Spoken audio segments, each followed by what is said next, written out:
හොඳයි. 12 වසර 3 වෙනි පාඩමේ අවසාන අදියරේ අපි ඉන්නේ. මේ වෙනකොට අපි පාරිභෝගික ආරක්ෂණය සම්බන්ධයෙන් කතා කරමින් ඉන්නේ දරුවනේ. ඒ යටතේ ලංකාවේ පාරිභෝගික ආරක්ෂාව සැලසීම සඳහා තියෙන ප්‍රධානම රාජ්‍ය ආයතනය පාරිභෝගික කටයුතු අධිකාරිය ගැන අපි කලින් කතා කරා. අපි ඔන්න අද වීඩියෝ එකෙන් කතා කරන්න යනවා පාරිභෝගික ආරක්ෂණය සඳහා ලංකාවේ තියෙන තවත් ආයතනයක් ගැන. ඒ තමයි ශ්‍රී ලංකා ප්‍රමිති ආයතනය. අපි මුලින්ම ප්‍රමිති ආයතනයේ වෙබ් අඩවියට පිවිසලා ඒකේ තොරතුරු ටිකක් හඳුනාගෙන යමු. ඕගලන්ට පුළුවන් ඕගලන්ගේ දුරකථනයෙන් එහෙම නැත්නම් පරිගණකයෙන් අන්තර්ජාලයට පිවිසලා Google Chrome එකට පිවිසලා ඕගොල්ලෝ ටයිප් කරොත් ශ්‍රී ලංකා ස්ටෑන්ඩඩ්ස් ඉන්ස්ටිටියුෂන් කියලා ඕගලන්ට ඔන්න මේ වෙබ් අඩවියට පිවිසෙන්න පුළුවන්. මේ තියෙන්නේ මේ වෙබ් අඩවිය. එතකොට ඒක අපි සිංහලෙන් ගත්තොත් ශ්‍රී ලංකා ප්‍රමිති ආයතනය. දැන් මේ ඔයගලන්ට ස්ක්‍රීන් එකේ පේන්නේ ඒකේ වෙබ් සයිට් එක. විතර බලන්න. ඒගොල්ලෝ SLS ලාංඡනය ලබා දෙන්න කටයුතු කරනවා. බලන්න search ශ්‍රී ලංකා SLS ඊළඟට search system certified companies. අපිට ඒවා ඕනනම් චෙක් කරගන්න පුළුවන්. මම ඒවට වැඩි යන්නේ නැහැ. ඔයගලන්ට පුළුවන් පිවිසිලා බලන්න. මෙන්න දැන් ඒගොල්ලන්ගේ සේවාවන් අපගේ සේවාවන් කියලා තියෙනවා. අපි දැන් මේවා ඉගෙන ගන්නවා. ප්‍රමිති සම්පාදනය කරනවා ඒගොල්ලෝ. ඊළඟට තොරතුරු සේවාවන් තියෙනවා. ඕගලන්ට පුළුවන් මේකේ තොරතුරු බලන්න. හැඳින්වීම සේවාවන් ඒගොල්ලෝ නිකුත් කරන ප්‍රකාශන පුස්තකාල සේවා ඊළඟට WTO විමසුම් ස්ථාන ඊළඟට සමාජිකත්ව ක්‍රමය පැන විසඳුම් වැනි ඕන දෙයක් ඕගලන්ට ගන්න පුළුවන්. එන රසායනායකාර සේවා තියෙනවා.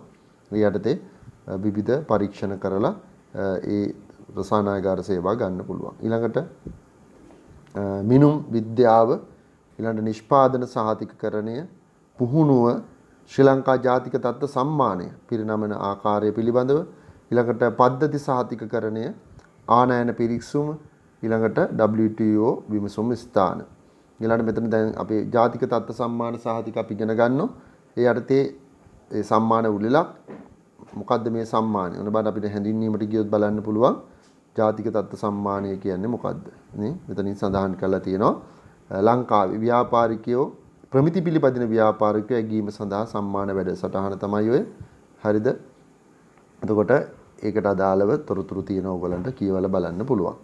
රයිට්. ඒ විදිහට අපිට මේකේ තොරතුරු ලබන්න පුළුවන්. ආනයනයේදී භාණ්ඩ පරීක්ෂා කරනවා. මේ තියෙන ටින් මාළු පරීක්ෂණ, ගාස්තු ව්‍යුහය, ගැලීම් සටහන, දැනුම් පත්‍රය, ලියාපදිංචි නිෂ්පාදකයන්, නිෂ්පාදන ලැයිස්තුව, පැන විසඳුම් අපි ඕනනම් බලමු ලියාපදිංචි නිෂ්පාදන ලැයිස්තුව මොනවද කියලා. නිෂ්පාදකයන් ලියාපදිංචි හරි අපිට බලන්න පුළුවන් ඒකට පිවිසුනොත් කවුද ලංකාවේ ලියාපදිංචි අය කියලා. ඒක හැබැයි print out අපිට අරගන්නයි තියෙන්නේ. මේ තියෙනවා PDF තියෙන්නේ අපිට දීලා. මේ list of registered manufacturers ලා අපිට ඒක print out අරගෙන බලන්න පුළුවන්. හරි. එතකොට මේ විදියට ඕගලන්ට මේ ශ්‍රී ලංකා ප්‍රමිති ආයතනය පිළිබඳව තොරතුරු බලා ගන්න පුළුවන්කම තියෙනවා. හරිනේ. එහෙනම් ඔන්න මම මුලින්ම ඕගොල්ලන්ව ප්‍රමිති ආයතන වෙබ්සයිට් එකට තමයි ඉස්සෙල්ලාම මම ඕගොල්ලන්ව ගෙනිච්චේ. රයිට්. අපි එහෙනම් පාඩම ගැන තොරතුරු සාකච්ඡා කරමු. මේ නිෂ්පාදන සහතිකකරණයේ තියෙනවා. මම SLS ලකුණු කිරීමේ ක්‍රමය දේශීය විදේශීය වශයෙන් කොහොමද ඒක කරන්නේ? රයිට්. අපිට ඒවා මේකෙන් බලා ගන්න පුළුවන්. SLS ලකුණු කිරීමේ ක්‍රමය. මේ සහතික ලාංඡන ක්‍රමයේ අත්වන වාසි. දැන් මේවා අපි ඉගෙන ගන්නවා පාඩම තුල. තව වැඩි දුර දැනුම ගන්නයි මම ඔයගලන්ට මේ පෙන්නන්නේ.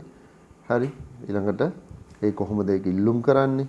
සේරම මෙතන සඳහන් වෙලා තියෙනවා. ඉතින් අපි දැන් මෙම පාඩම ඇතුළේදී මේ දේවල් සවිස්තරාත්මකව සාකච්ඡා කරනවා.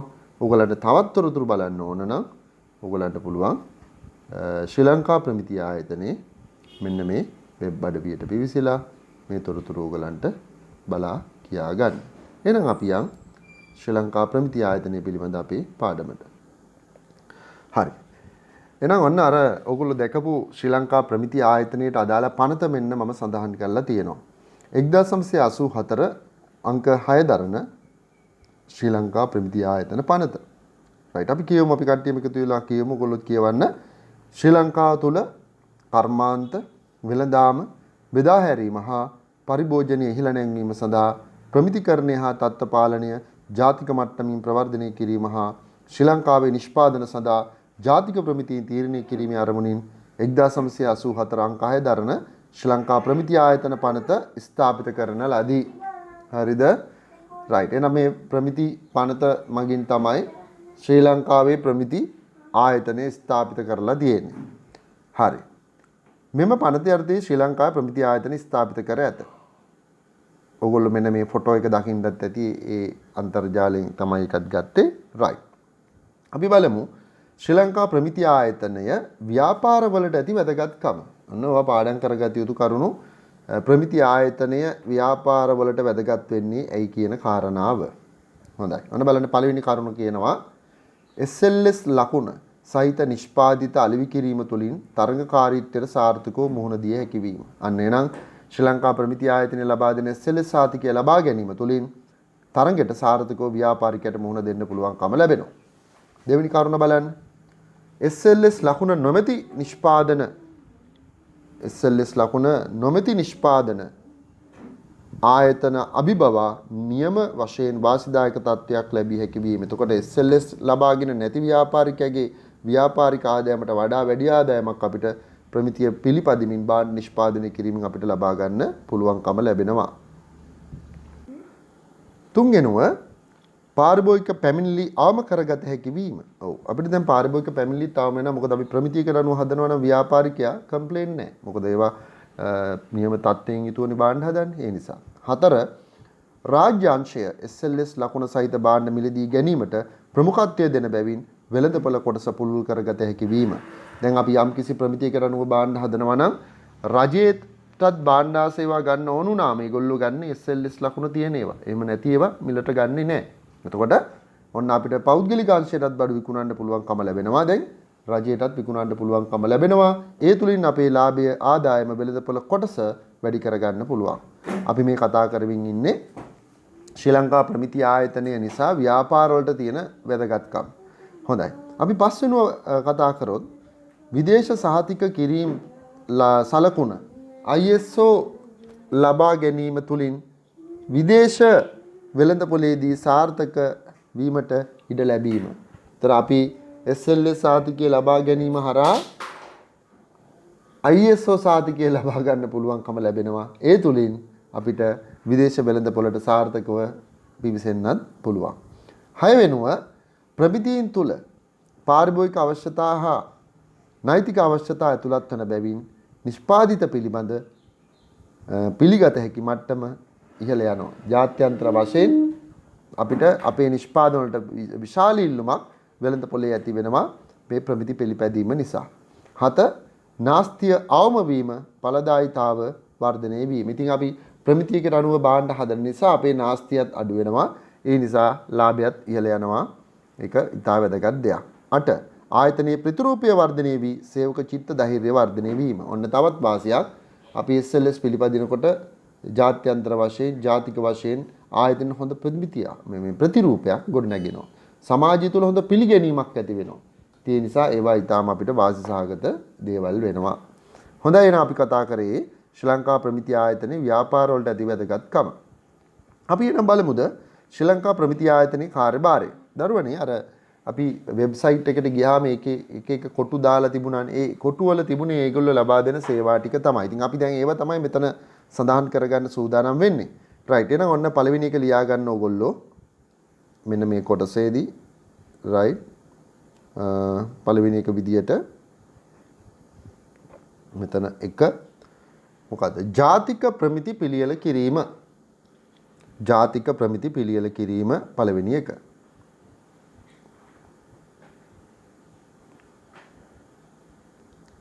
දෙක SLS සහතික ලාංඡන ක්‍රමය ක්‍රියාත්මක කිරීම.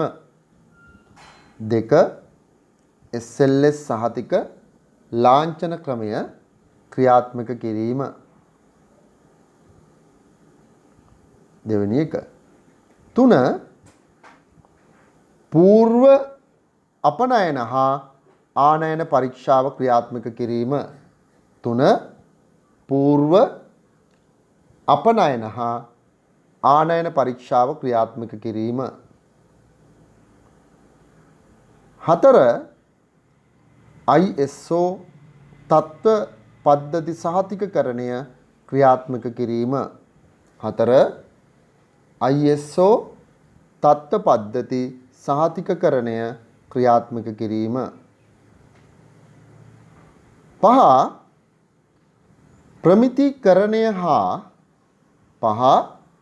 ප්‍රමිතිකරණය හා තත්ත්ව පාලනය පිළිබඳ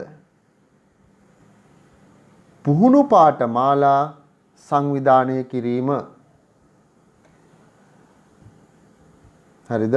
5 ප්‍රමිතිකරණය හා තත්ත්ව පාලනය පිළිබඳ පුහුණු පාඨමාලා සංවිධානය කිරීම. 6 ප්‍රමිතිකරණය හා තත්ත්ව පාලනය ප්‍රවර්ධනය කිරීම. 6 ප්‍රමිතිකරණය හා තත්ත්ව පාලනය ප්‍රවර්ධනය කිරීම. 7 පරීක්ෂණාගාර සේවා පවත්වාගෙන යාම. 7 පරීක්ෂණාගාර සේවා පවත්වාගෙන යාම. ඔයාලා දැක්කා විවිධ පරීක්ෂණ ක්‍රම කරනවා කියන එක. ඒකට වෙනම අර ප්‍රධාන කොටසේ තිබුණානේ ඒ සේවාව. පරීක්ෂණාගාර සේවා පවත්වාගෙන යාම. 7 8 ගිණුම් උපකරණ ක්‍රමාංකනය. 8 ගිණුම් උපකරණ ක්‍රමාංකනය.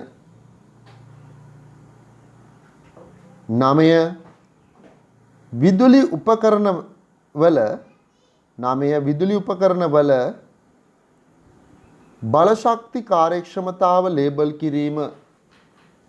විදුලි උපකරණ වල බලශක්ති කාර්යක්ෂමතාව ලේබල් කිරීම. මේවල අපි අදහස් ඉදිරියේදී සාකච්ඡා කරනවා. 10 පාරිභෝගික අධ්‍යාපනය ප්‍රචලිත කිරීම. 10 පාරිභෝගික අධ්‍යාපනය ප්‍රචලිත කිරීම. 11 ශ්‍රී ලංකා ජාතික තත්ත්ව සම්මාන සහතික පිරිනැමීම. 11 ශ්‍රී ලංකා ජාතික තත්ත්ව සම්මාන සහතික පිරිනැමීම. 11 ශ්‍රී ලංකා ජාතික තත්ත්ව සම්මාන සහතික පිරිනැමීම. 12 පාරිභෝගික පැමිණිලි පරීක්ෂාව. 12 පාරිභෝගික පැමිණිලි පරීක්ෂාව. ඔන්න මිනිස්සුන්ට කම්ප්ලේන්ට් දාන්නත් පුළුවන්. 13 පුස්තකාල සේවා හා 13 පුස්තකාල සේවා හා දේශීය හා විදේශීය ප්‍රමිති අලෙවිය සහ පුස්තකාල සේවා හා දේශීය විදේශීය ප්‍රමිති අලෙවිය සහ තොරතුරු සේවා පවත්වාගෙන යාම. පුස්තකාල සේවා හා දේශීය විදේශීය ප්‍රමිති අලෙවිය සහ තොරතුරු සේවා පවත්වාගෙන යාම. හරි. මේ තමයි ප්‍රමිති ආයතනය ලංකාවේ ව්‍යාපාරිකයන් වෙනුවෙන් පාරිභෝගිකයන් වෙනුවෙන් කරන්නා වූ විවිධාකාර කාර්යයන්. හොඳයි. එහෙනම් අපි බලමු මොකද්ද මේ ප්‍රමිතියක් කියලා අපි හඳුනගන්නේ. ප්‍රමිතියක් කියන්නේ මොකද්ද? ඔන්න තියෙනවා නිර්වචන. මේක අවුරුදු කිහිපයකම තියෙනවා. ඒ නිසා කටපාඩම් හරි කරගන්න ඕන. රයිට්. මොකද්ද ප්‍රමිතියක් යනු? කියනවා ප්‍රමිතියක් යනු නිෂ්පාදනයේ වෙළඳාමේ සහ පරිභෝජනයේ උපරිම කාර්යක්ෂමතාව සඳහා විද්‍යාවේ තාක්ෂණයේ මෙන්ම පළපුරුද්දේද ප්‍රතිඵල කැටිකොට අදාළ සියලුම අංශවල සහයෝගීතාවෙන් හා එකගත්වයෙන් පිළියෙල කොට අන්තර්ජාතික කලාපීය හෝ ජාතික මට්ටමේ ආයතනයක් මගින් පිළියෙල කරන පිරිවිතරයක් ලේඛනයක් හෝ නිර්දේශයකි. ඒ කියන්නේ දරුවනේ අපි හිතමු යම්කිසි භාණ්ඩයකට තිබිය යුතු අමුද්‍රව්‍ය සංයෝගය. ඒකට දාන වතුර ප්‍රමාණය වෙන්න පුළුවන්, සීනි ප්‍රමාණය වෙන්න පුළුවන්, වෙනත් රසායනික ද්‍රව්‍යයක් වෙන්න පුළුවන්. ඒ අදාළ ප්‍රමාණය හරියටම ප්‍රමිති ආයතනය හෝ එවැනි ආයතනයකින් තීරණය කරනවා. එතකොට ඒක අන්තර්ජාතික හෝ කලාපීය සංවිධානයක් තීරණය කරාට පස්සේ ඒ තීරණය කරනකොට විද්‍යාවේ දැනුම, තාක්ෂණයේ දැනුම, පළපුරුද්දේ දැනුම මේ ඔක්කොම එකතු කරලා තමයි හරියට මේ භාණ්ඩයට අදාළ මිශ්‍රණය තුල තියෙන්න ඕනේ මොනවද කියලා තීරණය කරන්නේ. ඒ තීරණය කරාම අන්න ඒකට අපි කියනවා ප්‍රමිතියක්. හරි, ඒකට අපි කියනවා ප්‍රමිතියක් කියලා. ඒක ජාතික ආයතනයකින් පුළුවන් කරන්න. ඒ කියන්නේ ශ්‍රී ලංකා ප්‍රමිති ආයතනය කියන්නේ ජාතික ආයතනය ලංකාවේ. එයාලට පුළුවන් ඕනනම් කලාපීය සංවිධානයකට පුළුවන්, රටවල් ගානක එකතු වෙලා හදාගත්ත සංවිධානයකට පුළුවන්. එහෙම නැත්නම් මුළු ලෝකෙටම එකක්. ඒවා නම් ලෝකේ හදන්නේ ශ්‍රී ලෝක ප්‍රමිති සංවිධානය, අන්තර්ජාතික ප්‍රමිති සංවිධානය. ඒගොල්ලෝ හදන. ඉතින් මේ විදිහට ජාතිකෝ කලාපීය අන්තර්ජාතික සංවිධානයක් කිව්වොත් මෙන්න මේ භාණ්ඩය හෝ සේවය සපයනකොට ඒක තුල අන්තර්ගත විය යුත්තේ මෙන්න මේ සංයෝගය කියලා. අන්න ඒකට අපි කියනවා ප්‍රමිතියක් කියලා. right? හොඳයි. දැන් අපි බලමුද ජාතික ප්‍රමිති පද්ධතියක් මගින් රටකට අත්වන ප්‍රතිලාභ මොනවද කියලා. මෙවැනි ජාතික ප්‍රමිති පද්ධතියක් හැදුවම ඒකෙන් රටකට මොන වගේ ප්‍රයෝජනද තියෙන්නේ? දැන් අර ප්‍රමිතිය යනු නිර්වචනයේ විභාගයේ අවස්ථා කිහිපකදී අහලා තියෙනවා වගේම මේ ප්‍රමිති පද්ධතියක තියෙන ප්‍රතිලාභත් විභාගෙදී අහලා තියෙනවා. හරි, ඒ නිසා හොඳට පාඩම් කරගන්න ඕනේ. right. එහෙනම් අපි පළවෙනි එක ලියා ගමු. මොකද්ද?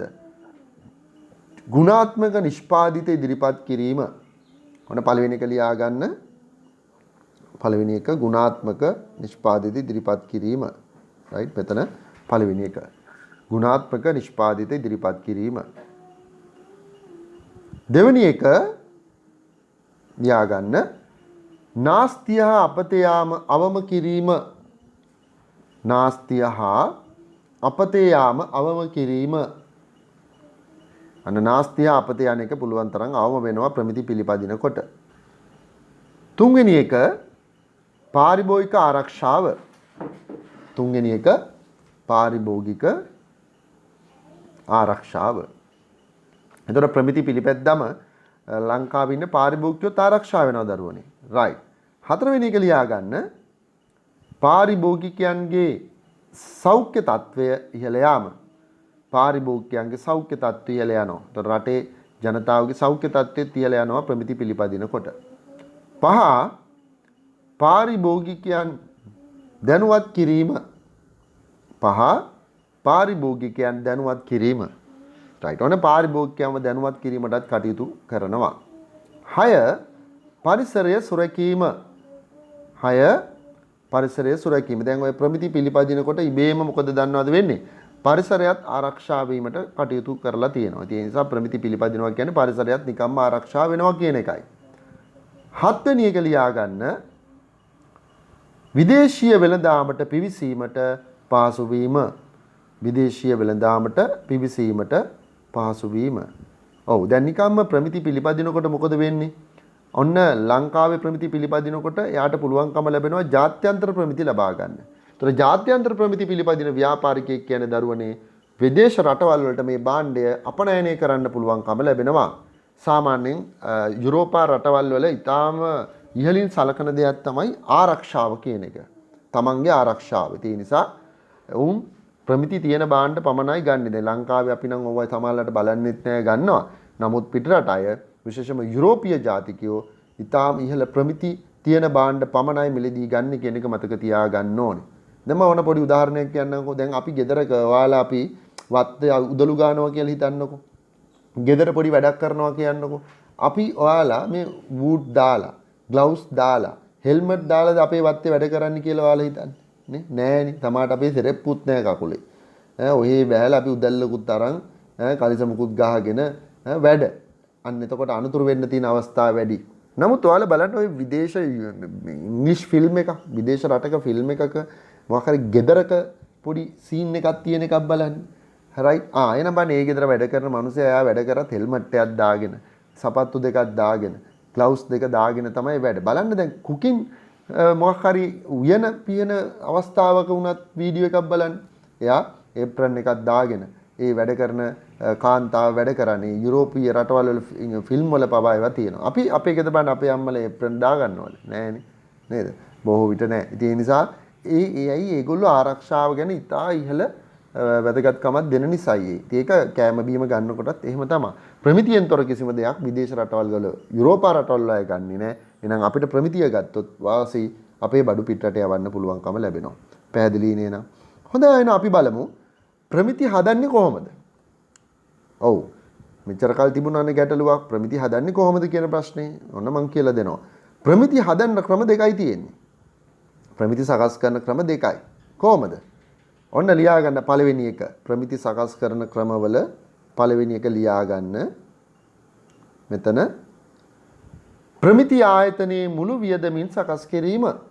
ඔන්න පළවෙනි එක. ප්‍රමිති ආයතනයේ මුළු වියදමින් සකස් කිරීම. ප්‍රමිති ආයතනයේ මුළු වියදමින් සකස් කිරීම. රයිට්. ඔන්න දෙවෙනි එක ලියා ගන්න. ප්‍රමිති ආයතනයේ හා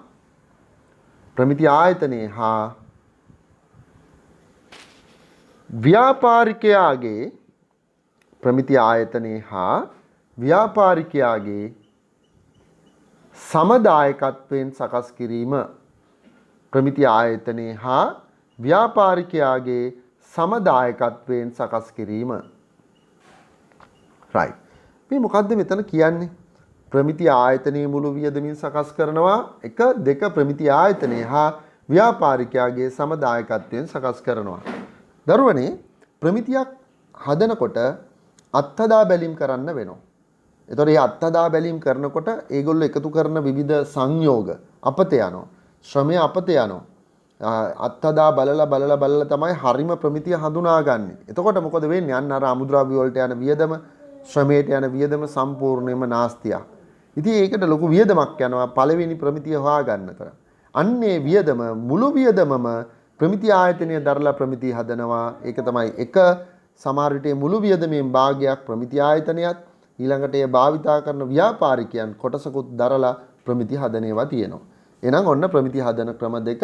ප්‍රමිතියක් හදන්න යන මුළු වියදම ප්‍රමිති ආයතනය දරමින් ප්‍රමිති හදනවා. යන වියදමෙන් භාගයක් ප්‍රමිති ආයතනයත් ඉතුරු භාගය ව්‍යාපාරිකයත් දරමින් ප්‍රමිති නිර්මාණය කරනවා. රයිට්. ඔන්න ප්‍රමිති සකස් කරන ක්‍රම දෙකයි. රයිට්. අපි ඊළඟට කතා කරන්න සූදානම් වෙන්නේ ශ්‍රී ලංකා ප්‍රමිති ආයතනය ප්‍රමිති ක්‍රියාත්මක කරන ක්‍රම පිළිබඳව. ක්‍රියාත්මක කරන ක්‍රම. හරි? හොඳයි. ශ්‍රී ලංකා ප්‍රමිති ආයතනය කොහොමද ප්‍රමිති ක්‍රියාත්මක කරන්නේ? දැන් උඩින් කිව්වේ ප්‍රමිති හදන ක්‍රම දෙක. හරිද? පටලවා ගන්න එපා. ප්‍රමිති හදන ක්‍රම දෙක වෙනයි. ප්‍රමිති ක්‍රියාත්මක කරන ආකාරය වෙනයි. දැන් මේ තියෙන්නේ ප්‍රමිති ක්‍රියාත්මක කරන ආකාරය. මොන බාහිර ස්වේච්ඡාවෙන් පිළිපැදීමෙන් නිෂ්පාදකයා විසින්ම කැමැත්තෙන් ප්‍රමිති ආයතනයේ උපදේශ මත ප්‍රමිතියක් මත නිෂ්පාදන වෙළඳපොළ ඉදිරිපත් කිරීම. ඒ කියන්නේ දැන් හිතමු ඕගොල්ලෝ භාණ්ඩයක් හදනවා කියලා හිතන්නකෝ. ඔයාලගේ භාණ්ඩෙට ඕගොල්ලන්ට ඕනකම තියෙනවා ප්‍රමිතියක් හදාගන්න. එහෙනම් ඕගොල්ලෝ ප්‍රමිති ආයතනයට ගිහිල්ලා කියනවා අපිට මෙන්න මේ භාණ්ඩෙට ප්‍රමිතිය හදලා දෙන්න. ඒතකොට යාලා පරීක්ෂණ කරලා අත්හදා බලලා අර උඩ ෆොටෝ එකක් එහෙම තිබුණේ. ඒගොල්ලෝ විද්‍යාගාරවල පරීක්ෂණ කරලා ඒගොල්ලෝ කියනවා රයිට් ඔයාලගේ මේ භාණ්ඩෙට මෙන්න මේ විදියට අමුද්‍රව්‍ය භාවිතා කරලා මෙන්න මේ විදියට භාණ්ඩය හදලා විකුණන්න. අන්න එහෙනම් ඒ විදියට අපි කැමැත්තෙන් ගිහින් ප්‍රමිති ආයතනයේට ඉල්ලීමක් කරලා ප්‍රමිති හදලා භාවිතා කරන්න පුළුවන්. ඒ එක ක්‍රමයක්. දෙක SLS ලාංඡන ක්‍රමය මගින්. ඒ කියන්නේ ශ්‍රී ලංකා ප්‍රමිති ආයතනය හදනවා. අපි ඉල්ලලා නෙමෙයි ඒගොල්ලොම හදපුවා තියෙනවා.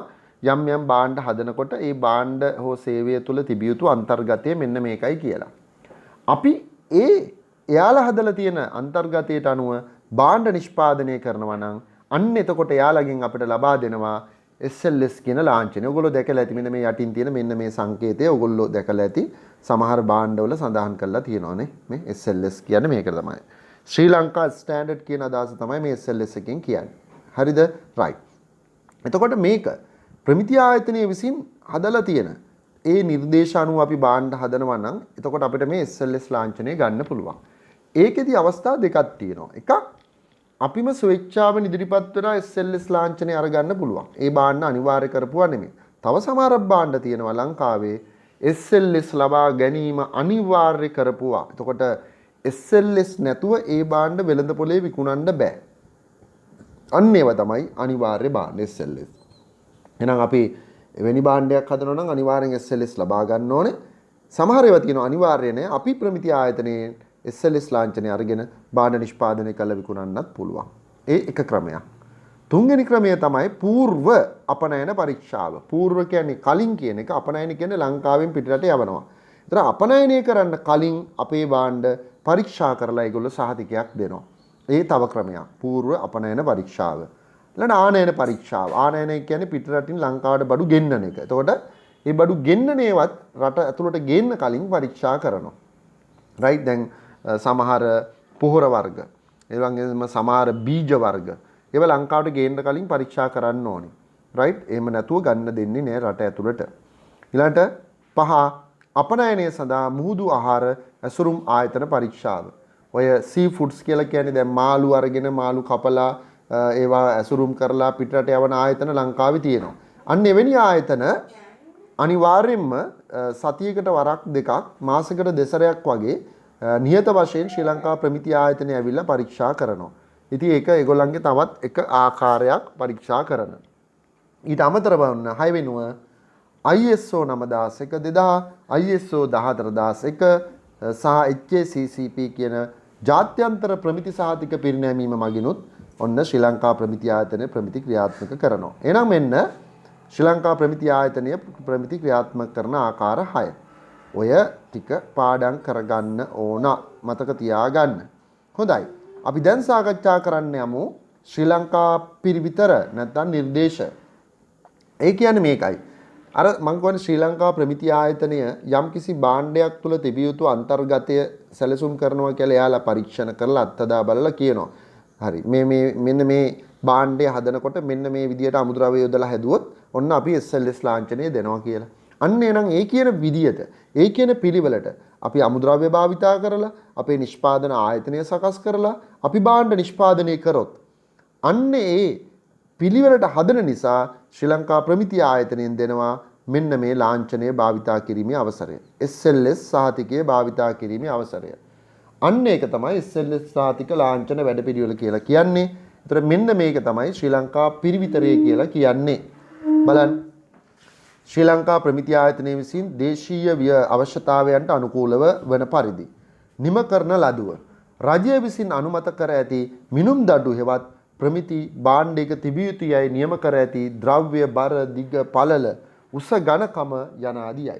එතකොට ප්‍රමිති ආයතනින් කිව්වොත් මේ භාණ්ඩය හදනකොට වතුර මෙච්චරයි, අමුද්‍රව්‍ය මෙච්චරයි, සීනි මෙච්චරයි, තව මොනවා හරි දාන රසායනික ද්‍රව්‍ය මෙන්න මේ ප්‍රමාණයන්ගෙන් අන්තර්ගත කරලා මෙන්න මේ ආකාරයට හදන්න ඕනි කියලා අපි මේ විදියට භාණ්ඩේ නිපදවලා ඉදිරිපත් කරොත් අන්න අපිට මේ SLS ලාංඡනය භාවිතා කිරීම අවස්ථාව හිමි වෙනවා.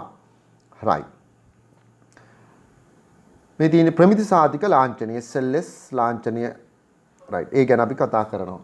දරුවනේ මේ SLS ලාංඡනය ලැබීමෙන් අදහස් කරන්නේ උසස් ගුණත්වයෙන් යුතු භාණ්ඩයක් කියන එක නෙවෙයි, මතක තියාගන්න.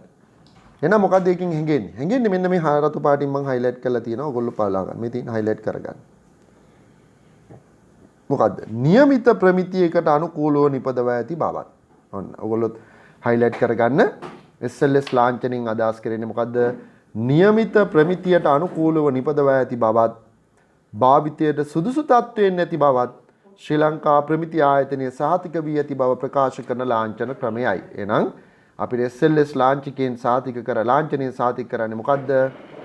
નિયમિત ප්‍රමිතියකට අනුකූලව නිපදවා ඇති බවත්, භාවිතයට සුදුසු තත්වයෙන් ඇති බවත් සාතික කරන ලාංඡනය තමයි මේ SLS සාතික ලාංඡන ක්‍රමය කියලා කියන්නේ. මේ ශ්‍රී ලංකා ස්ටෑන්ඩඩ්ස් යන්නේ මුල් අකුරු වලින් සමන්විත ලාංඡනය කියන SLS කියන එකේ අදහස මොකද්ද? ශ්‍රී ලංකා ස්ටෑන්ඩඩ්ස් කියන එක. ඒක තමයි කෙටි කරලා SLS කරලා තියෙන්නේ. right. SLS ලාංඡනය පිරිනැමීමේ පරමාර්ථ. ඇයි SLS ලාංඡනය පිරිනමන්නේ? ඒකේ පරමාර්ථ මොනවාද? අපි බලමු. ඔන්න ලියා ගන්න නම් පළවෙනි එක දේශීය භාණ්ඩවල ගුණත්වය වර්ධනය කිරීම. ඒක අරමුණක් තමයි මොකද්ද? දේශීය භාණ්ඩවල ගුණත්වය වර්ධනය කිරීම. පළවෙනි එක ලියා ගන්න දේශීය භාණ්ඩවල ගුණත්වය වර්ධනය කිරීම. දෙවෙනි එක ගුණාත්මක භාණ්ඩ නිපදවන්නන්ව දිරිමත් කිරීම. දෙවෙනි එක ගුණාත්මක භාණ්ඩ නිපදවන්නන්ව දිරිමත් කිරීම. අනේ SLS ලාංඡනය දෙනකොට ඒ ගුණාත්මක භාණ්ඩ හදන අය තව තවත් උනන්දු වෙලා මහන්සි වෙලා ප්‍රමිතියට අනුකූලව භාණ්ඩ නිපදවනවා. රයිට්. 2 ගුණාත්මක භාණ්ඩ නිපදවන්නන්ව දිරිමත් කිරීම. 3 ලියා ගන්න ගුණත්වයෙන් යුතු භාණ්ඩ හඳුනා ගැනීමට 3 ගුණත්වයෙන් යුතු භාණ්ඩ හඳුනා ගැනීමට පාරිභෝගිකයන්ට උපකාරී වීම. 3 ගුණත්වයෙන් යුතු භාණ්ඩ හඳුනා ගැනීමට පාරිභෝගිකයන්ට උපකාරී වීම. හරිද? 3 හඳුනා ගන්න ගුණත්වයෙන් යුතු භාණ්ඩ හඳුනා ගැනීමට පාරිභෝගිකයන්ට උපකාරී වීම. ඇයි? මේ SLS ලාංඡනය ගහලා තියෙනකොට අපි දන්නවනේ මේක ප්‍රමිතියෙන් යුතු භාණ්ඩයක්. එහෙනම් අපිට ටක් ගාලා ගන්න පුළුවන් බය නැතුව. එහෙනම් අපිට ඒකත් මේ ප්‍රමිති ලාංඡනය දීමේ අරමුණක්. එතකොට එකක් ප්‍රමිතියෙන් යුතු භාණ්ඩ හදන අය දිරිගන්වන එක. ඒ වගේම ලංකාවේ නිපදවන භාණ්ඩවල ගුණත්වය වර්ධනය කරන එක. වගේම පාරිභෝගිකයට හොඳ ගුණාත්මක දේ හඳුනා ගැනීමට අවශ්‍ය සහාය ලබා දීම තමයි මේ SLS ලාංඡනයේ පිරිනැමීමේ පරමාර්ථය වෙලා තියෙන්නේ. හොඳයි. අපි දැන් බලමු SLS සහතික බලපත්‍රය ප්‍රදානය කිරීමේ පියවර. හොඳයි. එතකොට අපි SLS ලාංඡනයේ පිරිනැමීමේ පරමාර්ථ හඳුනා ගත්තා. අපිට තියෙන SLS සහතිකය බලපත්‍රය ප්‍රදානය කිරීමේ පියවර කතා කරන්න. ඊට කලින් ඔන්න මේ බලලින්නකො මෙන්න මේ වීඩියෝ එක. හොඳයි. බලන්න මෙන්න මේ වීඩියෝ එක. මිනිසුන් නොයෙකුත් බඩු විකුණන්න එක එක කතා කිව්වට පැකට් එකක් අරගෙන බලන්නකෝ. මංචි සුපර් ක්‍රීම් ක්‍රැකර් වලට විතරමයි SLS සහතිකයක් තියෙන්නේ. සීනිත් නෑ, රසකාරකත් නෑ, වර්ණකත් නෑ. විටමින් සපිරි. ආයේ මොන කතාවද? සුපර් ක්‍රීම් ක්‍රැකර් වලට සුපර් කියන්නේ නිකන් නෙවෙයි. දැක්කනේ. මංචි සුපර් ක්‍රීම් ක්‍රැකර් වලට සුපර් කියන්නේ නිකන් නෙවෙයි. හොඳයි. එහෙනම් ඔයගලන්ට පෙවුනා කොහොමද ඇසුරුමේ SLS ලාංඡනය තියෙන්නේ කියලා මේ මංචි ක්‍රීම් කැකර් එක ඇසුරින්. හොඳයි. එහෙනම් එහෙමත් බලමින් තව ඔයගලන්ට මේ වගේ දැනීම් බැලුවම ඒවල තියෙන ලේබල් එක බලලා ඒව හඳුනා ගන්න පුළුවන්කම තියෙනවා. හොඳයි. එහෙනම් අපි බලමුද මේ ඔය කියන ඔය තරම් වැදගත් මේ SLS සහතික බලපත්‍රය කොහොමද පියවර ප්‍රදානය කරන්නේ. පළවෙනියෙන් මොකද කරන්න ඕන ව්‍යාපාරිකයා?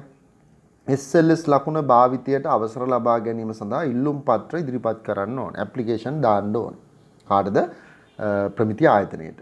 2 SLS පරීක්ෂකයන් මගින් කම්මල් පිළිබඳව ප්‍රාථමික පරීක්ෂාවක් කිරීම. එතකොට අපි අයදුම් පත්‍රයක් දැම්මම ඒ අයදුම් පත්‍රයේ තියෙන කරුණු වල සත්‍යාසත්‍යතාවය බලලා අඩුපාඩු තියෙනවද මොනවද කියලා හොයලා බලලා පරීක්ෂාවක් ඒගොල්ලෝ කරනවා.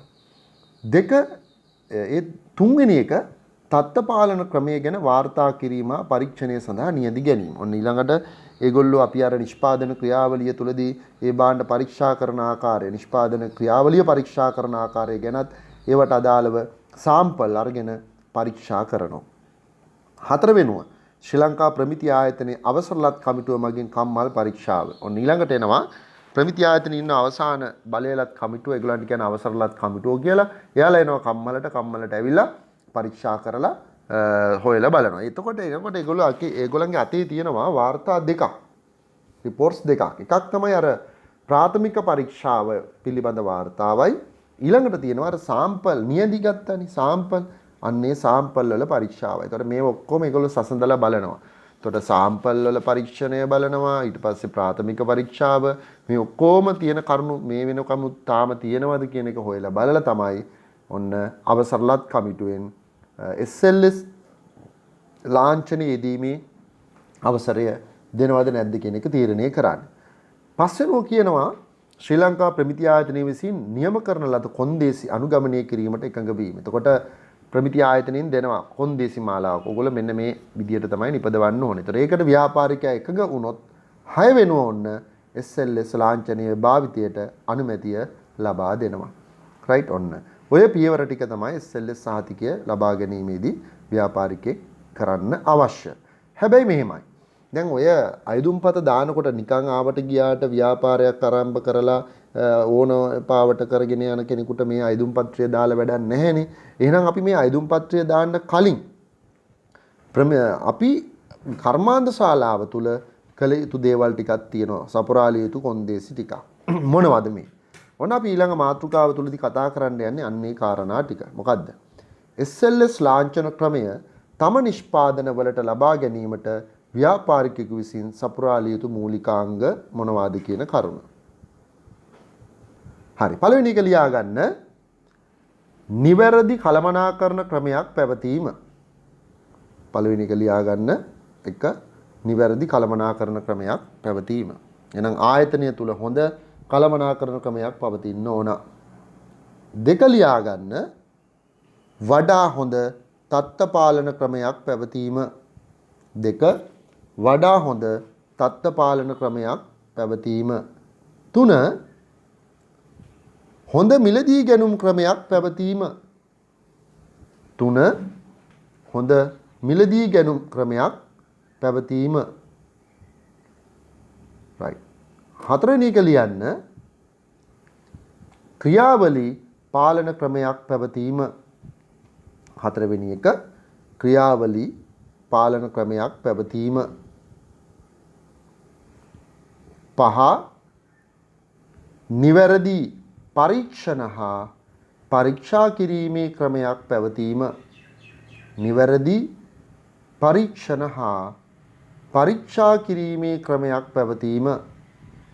පස්වෙනි එක ලියන්න නිවැරදි පරීක්ෂණ හා පරීක්ෂා කිරීමේ ක්‍රමයක් පැවතීම.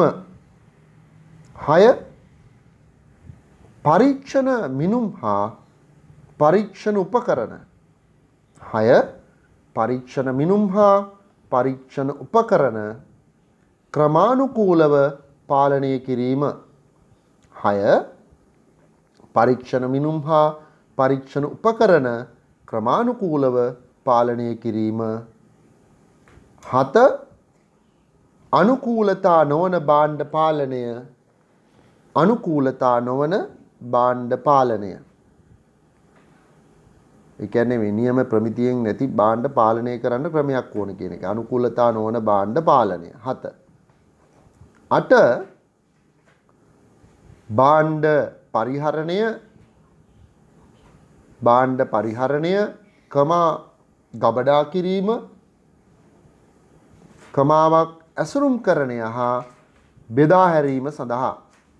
8 භාණ්ඩ පරිහරණය ගබඩා කිරීම ඇසුරුම් කරණය හා බෙදා හැරීම සඳහා නිවැරදි ක්‍රමයක් පැවතීම. ඔන්න 9 ලියා ගන්න තත්ත්ව පාලන වාර්තා තබා ගැනීම.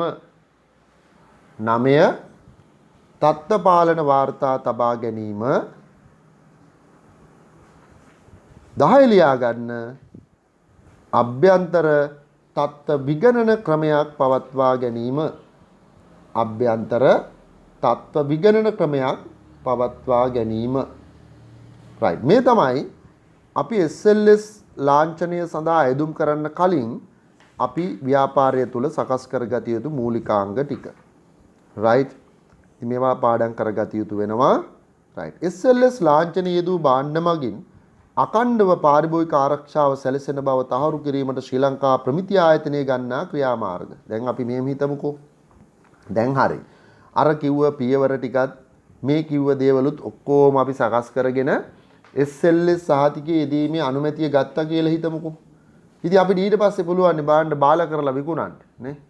ප්‍රමිතිය නැතුව හදලා අඩු පිරිවැයට හදලා විකුණලා SLS ලාංඡනෙ ගහලා විකුණනවා. පුළුවන්. ඔව්. නමුත් එහෙම කරන්න බෑ. මොකද ඒක වළක්වන්න ප්‍රමිති ආයතනය යම් යම් ක්‍රියාමාර්ග අනුගමනය කරනවා. මොනවද ඒ ගන්න ක්‍රියාමාර්ග? ඔන්න පළවෙනියෙන් තියෙනවා බලන්න. මේ තියෙන්නේ SLS ලාංඡනය යෙදූ භාණ්ඩ මගින් අඛණ්ඩව පාරිභෝගික ආරක්ෂාව සැලසෙන බව තහවුරු කිරීමට ශ්‍රී ලංකා ප්‍රමිති ආයතනය ගන්නා ක්‍රියාමාර්ග. ඔන්න එන පළවෙනියෙන් කියනවා බලන්න මේ. නිෂ්පාදකීන් නිතිපතා තබාගත යුතු තත්ත්ව වාර්තා පරීක්ෂාට ලක් කිරීම. අන්න නිෂ්පාදකයෝ අර නිෂ්පාදනය කරන භාණ්ඩ සම්බන්ධයෙන් වෙනම වාර්තා තියා ගන්නවා. ඒ වාර්තා නිරන්තරයෙන් ප්‍රමිති ආයතනය පරීක්ෂා කිරීමට ලක් කරනවා. ඊළඟට බලන්න දෙවෙනියට තියෙනවා ආයතනයේ නිෂ්පාදන ක්‍රියාවලිය වරින් වර පරීක්ෂාට ලක් කිරීම. ඒ කියන්නේ ප්‍රමිති ආයතනයේ නිලධාරීන් හිටපු ගමන් කර්මාන්ත ශාලාවට එනවා ඇවිල්ලා ඒගොල්ලන්ගේ නිෂ්පාදන ක්‍රියාවලිය හරියට වෙනවද කියලා සොයා බලනවා. සාමාන්‍යයෙන් අවුරුද්දකට දෙවතාවක් කම්මල පරීක්ෂාවට එනවා කියලා තමයි ප්‍රමිති ආයතනය කියන්නේ. හරිද? ඔන්න තුන්වෙනුව කියනවා 3 වරින් වර වෙළඳපොලින් නියැදිගෙන පරීක්ෂාට ලක් කිරීම. ඒ කියන්නේ ව්‍යාපාරිකයා දන්නෙත් නැතුව කඩවල් වල විකුණන්න තියෙන බඩු වලින් සාම්පල් අරගෙන ගිහිල්ලා ප්‍රමිති ආයතනය චෙක් කරලා බලනවා අර ප්‍රමිතියට අනුකූලව භාණ්ඩ තියෙනවද කියලා. එහෙනම් අපිට පැහැදිලිනේ මෙවැනි දේවල් සිද්ධ කරනකොට නේද? හොරට බාල කරලා බඩු නිපදවන්න බෑනේ. ඇයි? සාම්පල් එක නිකන් හරි චෙක් කරලා බාලයි කියලා ඔප්පුනොත් එහෙම මොකද වෙන්නේ? ඉවරයි. කෙලිම SLS ලාංඡනයේදී මේ බලය අවසි කරනවා. ඔන්න තියෙනවා ඊළඟට ඒ ටික. බාල භාණ්ඩ නිපදවා හෝ අයුතු ලෙස SLS ලාංඡනය භාවිතා කරන නිෂ්පාදකයෙකුට එරෙහිව ප්‍රමිති ආයතනයට ගත හැකි ක්‍රියාමාර්ග මොනවාද? එහෙනම් අර විදියට බාල කරලා හදලා නම් මොනවද ප්‍රමිති ආයතනයට ගන්න පුළුවන්? කෙලින්ම පළවෙනි එක තමයි මම අර කලින් කිව්වා වගේ. SLS ලාංඡනයේදී මේ බලය කෙලින්ම අවසි කර හැකි. 2. නිෂ්පාදකයාට එරෙහිව නඩු පවරන්න පුළුවන්, දඩ පනවන්න පුළුවන්. ඔන්න නඩු දානවා, දඩ ගහනවා. මේ දේවල් ප්‍රමිති ආයතනයට කරන්න පුළුවන්. ඉතින් එහෙම වුණොත් මොකද වෙන්නේ? රටේ ජනතාව තුළ අවිශ්වාසය ගොඩනැගිලා ව්‍යාපාරය පිළිබඳ උන්ගේ අලවිය අඩු වෙනවා. අඩු වෙලා බංකොලොත් වෙන්නත් පුළුවන්. නේ? එහෙනම් ඔන්න SLS ලාංඡනය අවභාවිතාව කරොත් සිදුවෙන ප්‍රතිවිපාක. හොඳයි. අපි දැන් බලමු ප්‍රමිතියක් ලබා ගැනීමෙන් නිෂ්පාදකයෙකුට පාරිභෝගිකයන්ට සැලසෙන ප්‍රතිලාභ මොනවද කියලා. ප්‍රමිති ලබා ගැනීමෙන් නිෂ්පාදකයාට පාරිභෝගිකයාට සිදුවන වාසි මොනවද කියලා අපි දැන් බලමු. හොඳයි.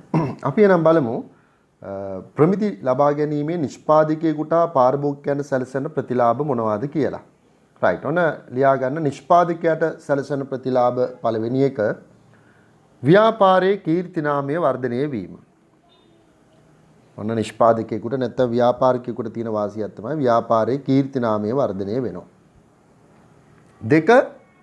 විකුණුම් වැඩි වී ලාභය ඉහළ යාම. 2.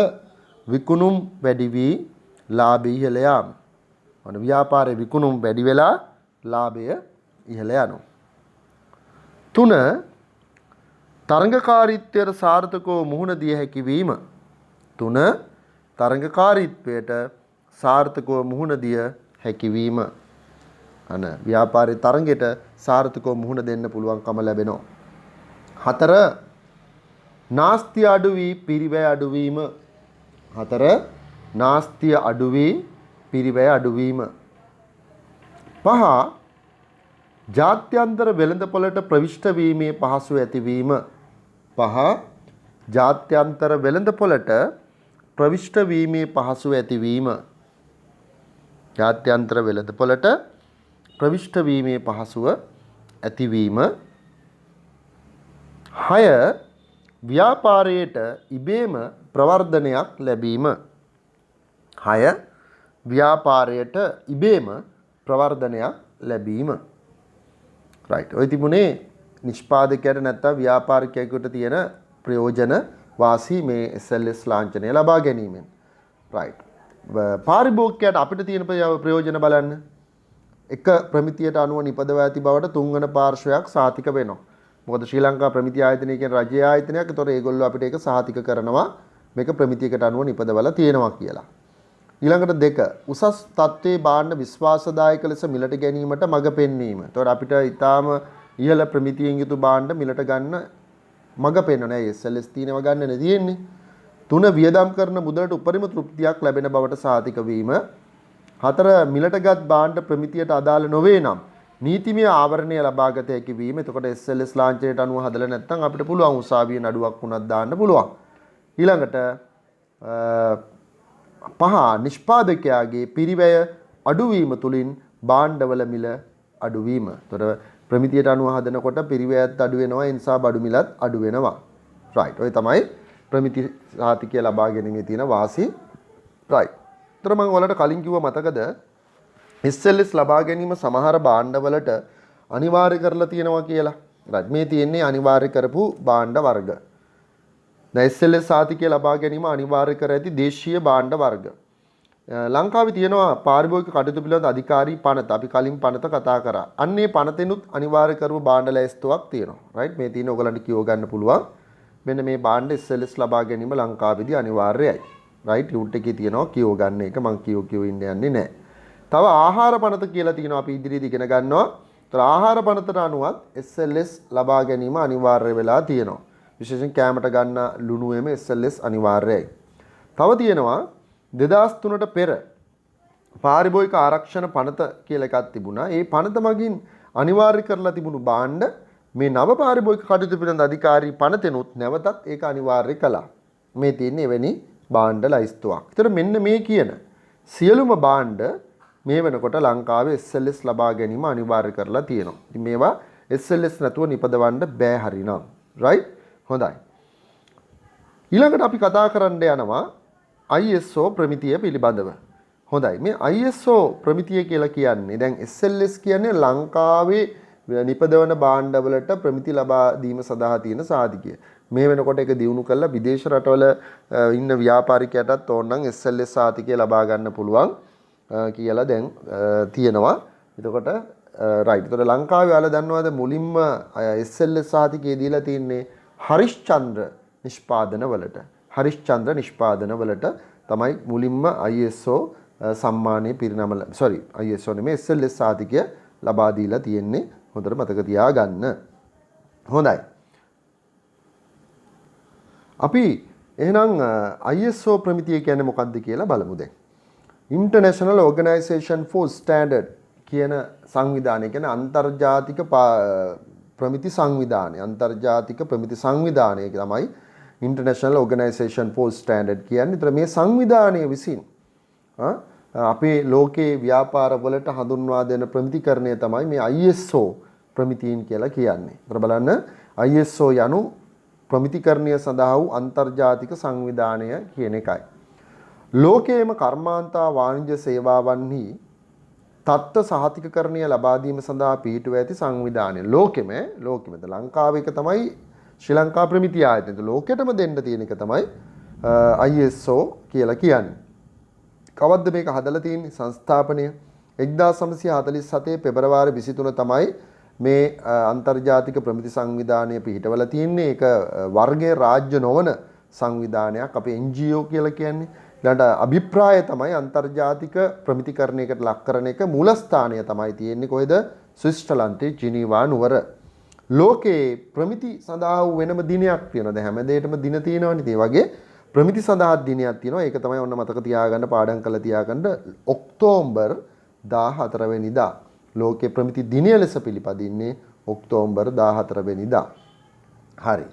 ඊළඟට තියෙනවා මෙම ISO ප්‍රමිති ශ්‍රී ලංකාවේ ක්‍රියාත්මක කිරීමේ බලධාරී ආයතනය වන්නේ ශ්‍රී ලංකා ප්‍රමිති ආයතනය. එතකොට ජාත්‍යන්තර ප්‍රමිති සංවිධානයේ ලංකාවේ නියෝජිතයා තමයි ශ්‍රී ලංකා ප්‍රමිති සංවිධානය. අන්න ඒක හයිලයිට් කරගන්න ඕගොල්ලෝ. මෙන්න මේ කාරණාව මෙම ප්‍රමිති ලංකාවේ බලධාරී ආයතනයේ ශ්‍රී ලංකා ප්‍රමිති ආයතනය. ඔක හයිලයිට් කරගන්න. හොඳේ? රයිට්. ඊට අමතරව විදේශීය ප්‍රමිති ආයතන මගින්ද මෙරට ව්‍යාපාරිකයන්ට ISO ප්‍රමිති ලබා ගන්න ඕන නම් පුළුවන්. ඒ කාගෙන්ද විදේශ ආයතන? මොකද ISO කියන්නේ ඉතින් ලෝකෙටම පොදු එකක් නේ. ඒක ලංකාවේ නියෝජිතයෙක්ගෙන් ගන්නත් පුළුවන්. ඕනනම් පිටරට ඉන්න ව්‍යාපාර මොන හරි බලධාරී ආයතනින් ගන්නත් පුළුවන්. දැන් පිටරටින් ගන්නවා නම් මෙන්න මේවා තමයි ආයතන. එක්සත් රාජධානියේ තියෙනවා SPS හා accreditation services කියලා ආයතනයක්. ඒකෙන් පුළුවන්. ඕලන්දේ AVA ආයතනය කියලා තියෙනවා. ඒකෙන් ගන්නත් පුළුවන්. ඒතර ලංකාවේ ඉන්න නියෝජිතයා තමයි ශ්‍රී ලංකා ප්‍රමිති ආයතනය. ඒගොල්ලන්ගෙන් ගන්නත් පුළුවන්. හොඳයි. මේ වෙනකොට ප්‍රධාන වශයෙන් ශේෂ්ත්‍ර ගණනාවක් ISO ප්‍රමිති නිකුත් කරලා තියෙනවා අන්තර්ජාතික ප්‍රමිති සංවිධානය. ඒ වලින් ප්‍රධාන කීපයක් තමයි අපි මේ සාකච්ඡා කරන්න අරන් තියෙන්නේ. මොනවද බලන්න. එකක් ISO 9001 2015. ISO 9001 2015. මොකක්ද මේ ප්‍රමිතියේ ප්‍රධාන අරමුණ? තත්ත්ව කළමනාකරණ පද්ධති සඳහා වූ ප්‍රමිතිය. අන්න තත්ත්ව කළමනාකරණ පද්ධතියක් ප්‍රමිතිකරණයට ලක් කරන්නේ කොහොමද කියන එක තමයි ISO 9001 2015 කරන්නේ. ISO 14001 2015. ඒ මොකද්ද? පරිසර කළමනාකරණ පද්ධති සඳහා වූ ප්‍රමිතිකරණය. අන්න පරිසරය සුරකිමින් කොහොමද රටක ව්‍යාපාර කරන්න කියන එක මේ ප්‍රමිතියෙන් හඳුන්වා දීලා තියෙනවා. ඊළඟට ISO 20000 ආහාර සුරක්ෂිතතා කළමනාකරණ පද්ධති සඳහා වූ ප්‍රමිතිය. එතකොට ISO 26000 සමාජ වගකීම් සඳහා වූ ප්‍රමිතිය. අපි කියන සමාජ වගකීම් පිළිබඳ එක අපි කලින් පාඩමේදීත් කළා. ISO 27000 තොරතුරු වල සුරක්ෂිතතාව කළමනාකරණ පද්ධති සඳහා ප්‍රමිතිකරණය. අන්න තොරතුරු වල සුරක්ෂිතතාව දැන් අපි අන්තර්ජාලය හරහා ගන්න තොරතුරු හුවමාරු කර ගන්නවා. ඒව තව අය හැක් කරනවා කියලා කියනවා. ඒවා අපෙන් හොරකම් කරලා ඔවුන්ගේ අවශ්‍යතාව සඳහා යොදා ගන්න පුළුවන්. වැරදි දේවල් වලට අපේ බැංකු ගිණුම් වල සල්ලි ගන්න පුළුවන්. අපිට අනවශ්‍ය බලපෑම් කරන්න, අපේ තියෙන හිමිකම් ඔවුන්ට පවර ගන්න වගේ දේවල්. ඒත් ඒකේ සුරක්ෂිත කරන්න ප්‍රමිතියක් හදලා තියෙනවා. ඒ තොරතුරු සඳහා ISO 27000 කියලා. තව තියෙනවා OHSAS 18001 2007 ඒ තමයි වෘත්තීමය සෞඛ්‍ය හා ආරක්ෂක කළමනාකරණ ප්‍රමිතිය. වෘත්තීමය සෞඛ්‍ය හා ආරක්ෂණ ප්‍රමිතිය. එතන හදාගන්න මෙන්න මෙතන ප්‍රමිතිය කියලා. right ප්‍රමිතිය. right. එතකොට මේ තමයි අපි සාකච්ඡා වෙන ප්‍රමිතිය. ඉතින් ඕගොල්ලෝ හොඳට පාඩම් කරගන්න මේ කෙටි හඳුන්වා දීම සහ ඒකේ අංකය. right මෙන්න මේ ටික හොඳට පාඩම් කරගන්න අවශ්‍යයි. මම highlight කරපු කොටස. right. මේ අංකයයි මේ නමයි හොඳට පාඩම් කරගන්න. හොඳේ? හරි. එහෙනම් අපි ඒ වලින් කීපයක් ගැන හඳුනා ගමු. ISO 9001 2000 ප්‍රමිතිය. ඒතර ISO 9001 2000 ප්‍රමිතිය ඇත්තම දැන් ISO 9001 2009 2015. ඒ කියන්නේ ඒවා කාලෙන් කාලට දරුවනේ අප්ඩේට් කරනවා. දැන් මේක 2015 තමයි අප්ඩේට් වුනේ. මෙන්න මේ ටික highlight කරගන්න මේ ප්‍රමිතිය මොකද කරන්නේ? භාණ්ඩ හෝ සේවා නිර්මාණය සංවර්ධනය නිෂ්පාදනය ස්ථාපිත කිරීම හා සම්බන්ධ සංයුක්ත තත්ත්ව ස්ථාපිත පද්ධතිය වේ. ওই ටික highlight කරගන්න. right. එහෙනම් මොකද්ද මේ ප්‍රමිතියෙන් කරන්න යන්නේ? භාණ්ඩ සේවා නිර්මාණය සංවර්ධන නිෂ්පාදනය ස්ථාපිත කිරීම හා සම්බන්ධ සංයුක්ත තත්ත්ව ස්ථාපිත පද්ධතිය. ඕක තමයි මේකේ අදහස. එතකොට මෙම ප්‍රමිතිය 2000 වර්ෂයේදී හඳුන්වා දුන්නා. මෙම ප්‍රමිතිය සකස් කර ඇත්තේ ප්‍රමිති තුනක් එකතු කරලා. ඒ ප්‍රමිති තුන තමයි මේ තියෙන්නේ. ඒක ඕගොල්ලන්ට ප්‍රධාන වශයෙන් දැනගත යුතු දේවල් ටික තමයි දරුවනේ මම අර උඩින් දීලා තියෙන්නේ. ඉතින් මේවත් කියවලා තියාගන්න මේ වැඩි දැනුමට මෙන්න මේ ටික ඕගොල්ලෝ හොඳට පාඩම් කරගත්තොත් ඉතින් මෙන්න මේ තියෙන කරුණු ටික හොඳට පාඩම් කරගන්න ඕනේ. වැඩිපුර ප්‍රශ්න ඇවිල්ලා තියෙනවා. හරිද? හරි. මම දැන් වැඩි විස්තර තමයි මේ ඕගොල්ලන්ට දෙන්නේ. right. අතර මේ ISO 9001 2000 නැත්නම් ISO 9001 2015 මේක දැන් අප්ඩේට් කරලා තියෙන්නේ 2015ට ඔයාලා හදාගත්තත් කමන්නේ මෙතන 2015 කියලා right මෙන්න ඒකට දෙන ලාංඡනය මේ ඉතින් ඔය ලාංඡනේ මතක තියාගන්න සමහර මේ සංකේත දීලා එක්සෑම් එකේදී ප්‍රශ්න අහනවා මේකේ අදහස මොකද්ද? ඒතර ISO 9001 2015 කියලා මතක තියාගන්න. හරිද? right අපි ඊළඟට බලමු මේ ISO 9001 2000 ලබාගත් දේශීය ආයතන තමයි සියට් සමාගම ටයර්, මල්ටිලැක් සමාගම තීන්ත, අබේවල මිල්කෝ කිරි සමාගම හෙට්ටිගොඩ කියන්නේ සිද්ධාලේ පොළටේම මේක අරගෙන තියෙනවා. right ඊළඟට අපිට උඩින් තිබුණා ISO 14001 ප්‍රමිතිය. right මෙන්න මේ ප්‍රමිතිය තියෙනවා. ISO 14001. බලන්න ඒකට දෙන ලාංඡනය මේ ඔයගලන්ට පේනවා මේ ගස් ගහක් තියෙනවා වලාකුළක් තියෙනවා මේ මෙතන වලාකුළු අකුණුවක් ගහනවා. ඒ කියන්නේ මේ පරිසරයට සම්බන්ධ ප්‍රමිතියක් තමයි මේ ISO 14001. ඒ කියන්නේ යම්කිසි කර්මාන්ත ශාලාවක් පරිසරයට හානි කර නොවන ලෙස පවත්වාගෙන යනවා නම් අන්න එවැනි ව්‍යාපාර වලට දෙන ප්‍රමිතිය තමයි මේ ISO 14001. ඔන්න මේ ටික හොඳට පාඩම් කරලා තියාගන්න ඕනේ. right. ඉතින් මොකද යහපත් පරිසර කළමනාකරණ පද්ධතියක් යටතේ ව්‍යාපාර කටයුතු කරගෙන යන බවට සහතික කරමින් ලබා දෙන අන්තර්ජාතික ප්‍රමිතියයි. උතර මේක කවුද අරන් තියෙන්නේ ලංකාවේ? හබර්න ලොජ් කණ්ඩලම හෝටලය ACL කේබල් මේ ප්‍රමිතිය අරගෙන තියෙනවා. දැන් මේ ප්‍රමිතිය හඳුන්වන කෙටි නම තමයි මෙන්න මෙතන උඩ තියෙන්නේ. හැමතියි පරිසර කළමනාකරණ පද්ධතිය සඳහා වූ ප්‍රමිතිය. දෙවෙනියට තියෙන්නේ right. දර අන්නෝ ටික පාඩම් කරගන්න. right. අපි යන් ඊළඟට. ISO කාණ්ඩයේ ප්‍රමිති ලබා ගැනීමෙන් ව්‍යාපාරිකයෙකුට අත්වන ප්‍රතිලාභ. දැන් ISO ප්‍රමිති ගත්තම ව්‍යාපාරිකයට තියෙන ප්‍රයෝජන මොනවාද? ඉතින් එකක් තමයි මම ඔයගලන්ට මුලදී පැහැදිලි කරා මේ අන්තර්ජාතික ප්‍රමිති ගත්තම අපිට විදේශ වෙළඳපොළට යන්න පුළුවන්. ඔන්න ප්‍රමිතීන් අනුව නිපදවන බැවින් පාරිභෝගිකයෙකුගේ විශ්වාසය දිනා ගන්න පුළුවන්. විදේශ වෙළඳපොළට ප්‍රවිෂ්ඨ වීමේ පහසුව. ඊළඟට ව්‍යාපාරයේ පිරිවැටුම ඉහළ යනවා. ඒ කියන්නේ විකුණුම් ප්‍රමාණය වැඩි වෙනවා. ඊළඟට තෙවන පාර්ශ්වයෙන් දෙනු ලබන සහතිකයක් නිසා එම හැම දෙනාගේම පිළිගැනීමට අපි ලක් වෙනවා. ඊළඟට විශේෂයෙන් විදේශ වෙළඳපොළට සැපීමට හැකියාව ලැබීම තමයි වැදගත් වෙන්නේ ISO සහතික ගැනීම. හොඳයි. මෙන්න තවත් සහතිකයක් HACCP සහතිකකරණය. සිංහලෙන් කියන උපද්‍රව විශ්ලේෂණ හා අවදි පාලන අවස්ථා. HACCP කියන එකේ අදහස තමයි මේ කොළ පාටින් තියෙන්නේ. Hazard Analysis Critical Control Point. කියන්නේ සෞඛ්‍යමය උවදුරු පාලනය කරමින්, ඒ කියන්නේ සෞඛ්‍යමය වශයෙන් හානි වෙන්න තියෙන සියල්ල පාලනය කරමින් කරනු ලබන ආහාර නිෂ්පාදනය සඳහා පිරිලමන ලද පද්ධති සාතිකයයි. highlight කරගන්නන්නේ පළවෙනි වාක්‍ය පේලිය. මෙන්න මේ ටික highlight කරගන්න. මේ මම කරන ටිකම ඔයගොල්ලොත් highlight කරගන්න. right. මොකද්ද ඔන්න ඊළඟට කියන උපද්‍රව විශ්ලේෂණය හා අවධිපාලන අවස්ථා යන්නේ ඉංග්‍රීසි අර්ථයේ කෙටි කර සකස් කර ඇති මෙම ප්‍රමිතිය මෙරටින් අපනයනය කරන මස් හා මූදු මාළු සඳහා අනිවාර්යයෙන් ලබා ගත යුතුයි. අන්න මේ ඒ ටිකත් highlight කරගන්න. මෙන්න මේ මෙරටින් අපනයනය කරන මස් හා මූදු මාළු සඳහා අනිවාර්යය කියන ටිකත් highlight කරගන්න ඕනේ. පැහැදිලිනේ? හරි. එතකොට ඒ කියන්නේ ඔය මේ විශේෂයෙන් අපි sausages, meat ball ඒවාර ස්වභාවිකව හැදිච්ච දේවල් නෙමෙයිනේ. ඒ ස්වභාවික තියෙන දේවල් වෙනසකට ලක් කරලානේ meat ball හදන්නේ, sausages හදන්නේ. අන්න එවැනි තැනකදී තමයි ඒ වෙනස් වීම සමාජයට අපේ සෞඛ්‍යයට හානිකර වෙන්න පුළුවන්.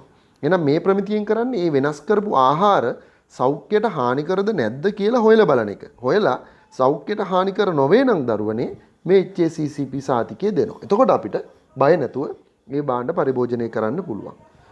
නේද? දැන් ඔයගොල්ලෝ අහලා තියෙනව නේද මේ ඉඟුරු නෑ මොනවාද මඤ්ඤොක්ක කාලා ඉඟුරු දාපු කහට කෝප්පයක් බීවොත් යම් වෙලාවකදී මිනිස්සෙක් මැරෙනවා කියලා. ඇයි එහෙම වෙන්නේ? ඉඟුරුයි කහටයි මඤ්ඤොක්කයි බඩ තුලදී මික්ස් වෙලා රසායනික ද්‍රව්‍යයක් හැදිලා විසක් හැදිලා ඒ ශරීර විස වෙනවා. අන්න ඒ වගේ සමහර විට අර භාණ්ඩ හදනකොට එකතු කරන සංයෝග තුලින් එකතු කරාට පස්සේ ඒක විසක් බවට පත් වෙන්න පුළුවන්. ඒතර ඒ නිසා තමයි අර ස්වභාවිකව තියෙන ආහාර පාන වෙනස් කරනකොට ඒ වෙනස සෞඛ්‍යයට හිතකරද අහිතකරද කියන එක තමයි මෙන්න මේ HACCP සාතිකයේදී බලන්නේ. එහෙම සෞඛ්‍යයට හානිකර නොවේ නම් තමයි මේ සාතිකය ලබා දෙන්නේ. right. ඉතින් කීල්ස් සමාගම ප්‍රීමස් සමාගම මේ සාතිකය අරගෙන තියෙනවා. ඊළඟට ISO 22005 ඔන්නේ සහතිකය. මොකද්ද? ආහාරවල ආරක්ෂාව සහතික කරන පද්ධතිය තමයි ISO 22005.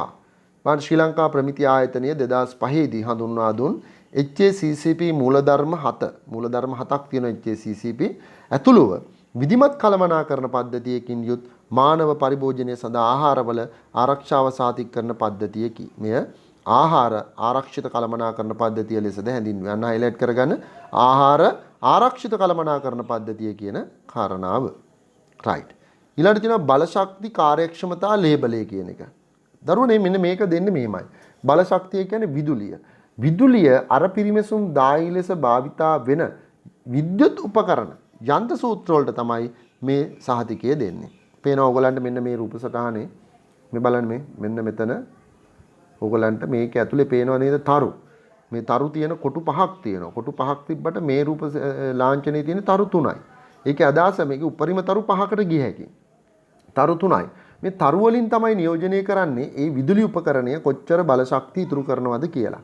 ඉතින් තරු පහම තියෙන විදුලි උපකරණයක් අපි ගත්තොත් ඒකේ අදහස තමයි අපේ ගෙදර විදුලි වියදම ඉතාම අඩුවෙන් වැය වෙනවා කියන එක. දැන් CFL බල්බ්, ඒ වගේම ශීතකරණ, ඊළඟට සිවිලින් ෆෑන්, සාමාන්‍ය ෆෑන් හැම දෙයකම මේ සහතිකය ගන්න පුළුවන්. හරි ඒකෙන් මේගොල්ලෝ බලන්නේ විදුලිය ඉතාම අඩුවෙන් අර පිරිමැසුමද මේ භාණ්ඩය සඳහා වැය වෙන්නේ. අන්න එවැනියවට මේ විදුලිය වැය වෙන ප්‍රමාණය අනුව තමයි තරු සංඛ්‍යාව තීරණය වෙන්නේ. ඉතින් තරු එකක් තියෙනවට වඩා තරු දෙකක් තියෙන විදුලි උපකරණේ හොඳයි. තරු දෙකට වඩා තරු තුනක් තියෙන විදුලි උපකරණයේ වියදම අඩුයි. ඒ කියන්නේ විදුලි වියදම අඩුයි. තරු පහම තියෙනවා නම් ඉතාම විදුලි වියදම අඩු උපකරණයක් කියන අදහස තමයි මේකෙන් දෙන්නේ. හරි? එන එකක් දැනගත්තා ඕගොල්ලෝ.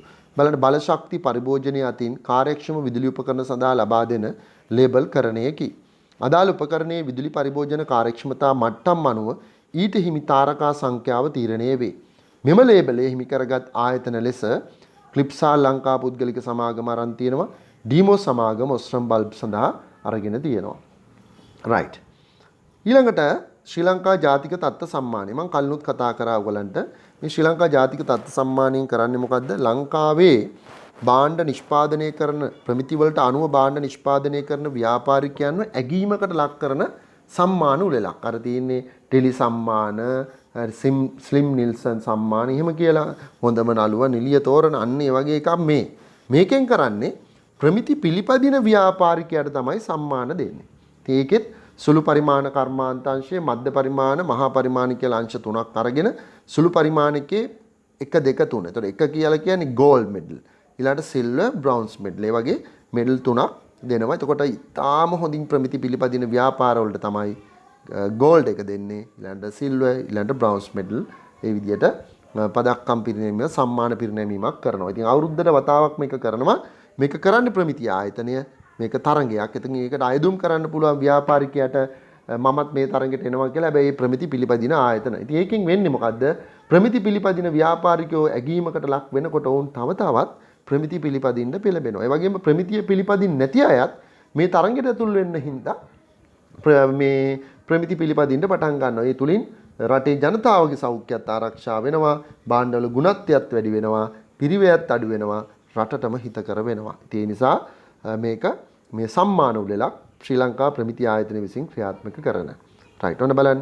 ශ්‍රී ලංකා ප්‍රමිති ආයතනය විසින් වාර්ෂිකව පිරිනමන සම්මානයකි භාණ්ඩා සේවා නිෂ්පාදනයේදී සිටින සුළු මධ්‍ය හා මහා පරිමාණ ආයතන අතුරින් තෝරාගත් ආයතන වලට සම්මාන ප්‍රදානය කරනු ලැබේ. හොඳයි එහෙනම් අවසාන වශයෙන් GMP සහතිකකරණය කියන්නේ මොකක්ද කියන එක අපි ලියාගමු. ඇත්තටම GMP සහතිකකරණය කියන්නේ ඔය අපි කතා කරපු සියලු ප්‍රමිති වලට වඩා බොහොම ප්‍රාථමික ප්‍රමිතියක්. ඒ කියන්නේ අඩු නිර්දේශ තියෙන ප්‍රමිතියක්. හරි. අපි ලියාගෙන ඉමු ඉස්සල්ලා. රයිට් ඔන්න ලියා ගන්න. යහපත් නිෂ්පාදන පිළිවෙත් සඳහා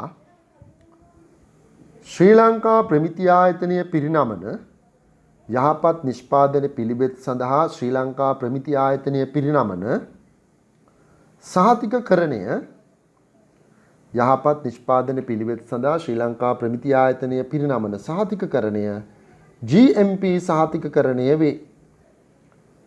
යහපත් නිෂ්පාදන පිළිවෙත් සඳහා ශ්‍රී ලංකා ප්‍රමිති ආයතනය පිරිනමන සහතිකකරණය GMP සහතිකකරණය වේ.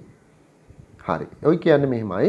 අපි හිතමුකෝ ඔය විශේෂයෙන් ඇසුරුම් කරන ආයතනවලදී බාණ්ඩ ඇසුරුම් කරන පැකින් කරන තැන් තියෙන ඒවලදී ඒගොල්ලෝ පිළිපදිනවා නම් හිසට ආවරණයක් දාලා ඊළඟට මු ආවරණයක් දාලා ග්ලව්ස් දාලා ඊළඟට ඒ ෆැක්ටරි ඇතුළට යනකොට වෙනම ඇඳුමක් දාලා නම් ඒ කියන්නේ පිරිසිදු වෙලා ඇඟපත හොදලා එක්ක නාලා වෙනම ඇඳුමක් ඇඳලා නම් අර හිස් වැසුම අත් වැසුම් දාලා මාස් දාලා යන්නේ බූට් දාලා අන්න එවැනි ආයතන. ඊළඟට වායු සමනීකරණය කරලා නම් විස බීජ ඇතුල් නොවන විදියට ඒ වගේ අන්න නිසි ක්‍රමවේද යොදාගෙන නම් මේ භාණ්ඩ නිපදවන්නේ අන්න එවැනි තැනකට තමයි මේ GMP සහතිකකරණය ලබා ගන්න පුළුවන්.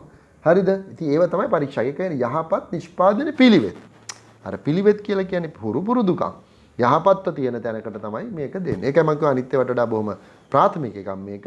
අනිත්‍යවට වඩා අඩු අවශ්‍යතාව තමයි මේකේ තියෙන්නේ. අනිත් සාතික ගන්න ටිකක් අමාරුයි. ටිකක් වියදම් යනවා මහන්සි වෙන්න ඕනේ. නමුත් මේක එහෙම නෑ. මූලික ටික කරොත් මේ ප්‍රමිතිය ගන්න පුළුවන්. GMP සාතිකකරණය. හොඳයි. එහෙමනම් අද අපි මේ වීඩියෝ තුලදී සම්පූර්ණයෙන්ම කතා කරේ ප්‍රමිති පිළිබඳව අපි සාකච්ඡා කරේ. එහෙනම් මම ඕගලන්ට අවසාන වශයෙන් ඕගලන්ට ලබා දෙනවා ශ්‍රී ලංකා ප්‍රමිති ආයතනය සම්බන්ධව තියෙන වීඩියෝවක්.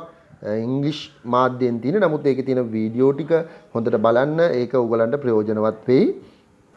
හොඳයි පුතේ. එතකොට ඕගොල්ලෝ මේ වීඩියෝ එක ඉක්මනට වැඩ ටික ඉවර කරගන්න. දැන් සමහරව මම දැක්ක සමහර වීඩියෝ හරියට බලලා කරලා නැහැ. ඒ නිසා ඉක්මනට කරගන්න. මේ ප්‍රශ්න ටික අනිවාර්යයෙන්ම කරලා එවන්න ඕන. හරි පාඩමේ වුණාම මම ඒකට අදාළ සම්පූර්ණ පිළිතුරු ටික දානවා. රයිට්. ඊළඟට අපිට සාකච්ඡා කරන්න තියෙන්නේ ආහාර පනත සම්බන්ධ කරුණු ටික. දැන් මේ වීඩියෝ එකත් පැය එකකට වැඩි ආව නිසා මම මෙතනින් මේ වීඩියෝ එක අවසන් කරනවා. මම ඔයගලන්ට ප්‍රමිති ආයතනය පිළිබඳ තියෙන සම්පූර්ණ වීඩියෝවක් දැන් දානවා. ඒකත් බලලම ඕගොල්ලෝ වීඩියෝ එක අවසන් කරන්න ඕගලන්ට වැදගත් වෙයි. The SLS mark is the first symbol of quality introduced in Sri Lanka among general public. Sri Lanka Standards Institution, the sole representative of Sri Lanka in the ISO, is an organization with a conscientious vision to provide leadership in uplifting the quality of life of the nation through standardization and quality improvements in all sectors of the economy. The main objective of the institution, as set out in the SLSI Act, are to formulate national standards and promote their application and use, to provide facilities for examination and testing of products, to operate a certification mark scheme, to certify the quality of products meant for local consumption or exports, and promote standardization and quality control. The SLS mark product certification scheme Pero has may been implemented in the year 1980. SLS දෙන්න පටන් අරන් තියෙන First ලංකාවේ SLS permit 1980 has been මුලින්ම issued to Harischandra. Harishchandra Mills Limited for Saman brand toilet soap.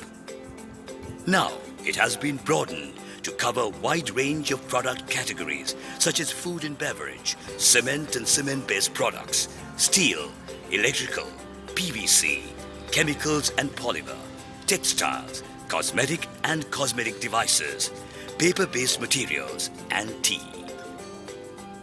Overseas SLS Mark scheme has been launched in 2003. The first foreign SLS permit has been granted to Karnataka Pressure Vessels Limited, India, for KVPL brand LP gas cylinders in 2003. To operate this scheme, SLSI has established a separate division as Product Certification Division in 2008. To implement this scheme, SLSI has more than 100 competent technical staff, those who are qualified with BSc Honours, MSc for their expertise fields.